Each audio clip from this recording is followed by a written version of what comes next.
Cześć, jestem Kochopuszek i w tym filmie będę mówić o tym, jak uczyłam się rysować w perspektywie.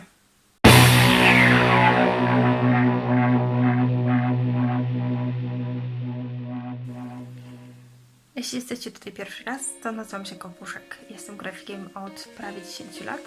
Digital painting jest moim hobby i dlatego na tym kanale zazwyczaj łączę gadkę o pracy z moimi speed paintingami.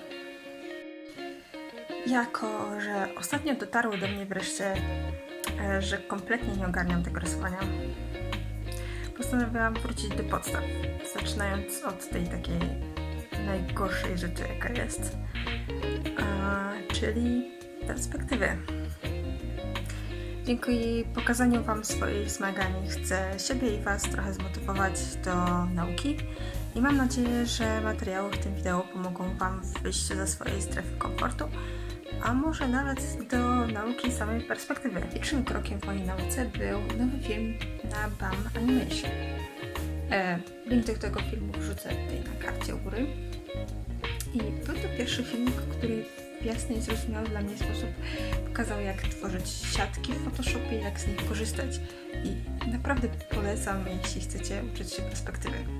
Następnym krokiem była strategia. Postanowiłam, że zrobię w każdym rodzaju perspektywy opisywanym w filmie szkic. Ten też nie chciałam, żeby był jakiś bardzo skomplikowany. Do celów naukowych wykorzystałam podobne kompozycje jak na filmie, także jeśli są za bardzo podobne, to sorry. A to dlatego, że chciałam się bardziej skupić na samej perspektywie i ogarnięciu tych wszystkich siatek, jak z nich korzystać i tak dalej. I myślę, że to się w miarę udało.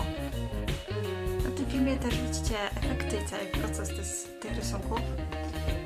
Nie są może jakieś olśniewające, ale jest to pierwszy krok do rysowania jakiejkolwiek lokalizacji w moim wykonaniu. W kolejnym wideo będę chciała pokazać film z rysowania swojej własnej kompozycji, swojego własnego rysunku i mam nadzieję narysować takie moje wymarzone biuro, które już kiedyś opisywałam na swoim blogu, także możecie zobaczyć, może sobie przeczytać na ten temat, link podam w opisie. Jeśli chodzi o cały proces, który przeszłam, to czasowo wcale nie był jakiś taki długi. Każdy szkic zajmował mi około godziny czasu, ale gorzej było z zabraniem się za to szkicowanie, to była jakaś masakra. Rysowanie lokacji i dodatku w perspektywie jest kompletnie poza moją strefą komfortu, jakoś tam gdzieś bardzo daleko. Ale muszę jednak przyznać, że każdy kolejny rysunek było mi łatwiej rysować i miałam co do tego coraz mniejsze opory. Także z każdym rysunkiem byłam bardziej pewna siebie, że dam radę narysować tą lokację, ten szkic w zasadzie.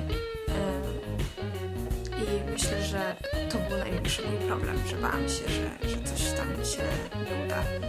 A więc podsumowując, rysowanie perspektywy jest dla mnie trudne, ale w tym momencie bardziej ze względu na moje negatywne podejście do tego tematu przez ostatnie 15 lat, które muszę zwalczyć, a nie dlatego, że jest to rzeczywiście trudne. Jeśli też chcecie się nauczyć perspektywy, to zachęcam Was do sprawdzenia kanału BAM Animation.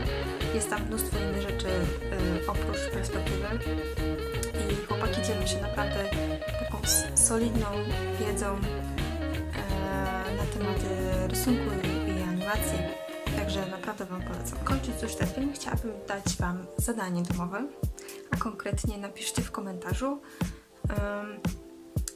jakie rzeczy chcielibyście się nauczyć, ale tak się jej boicie, że ciągle to odkładacie i macie milion wymówek, żeby tego nie robić. Po prostu nawzajem dajmy sobie kopa w tyłek na motywację do działania. Słuchajcie, jeśli podobał Wam się ten film, dajcie łapkę w górę.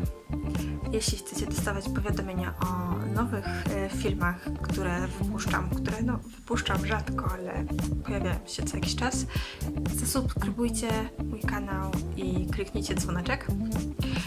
No i to chyba już wszystko. Także do zobaczenia. Pa!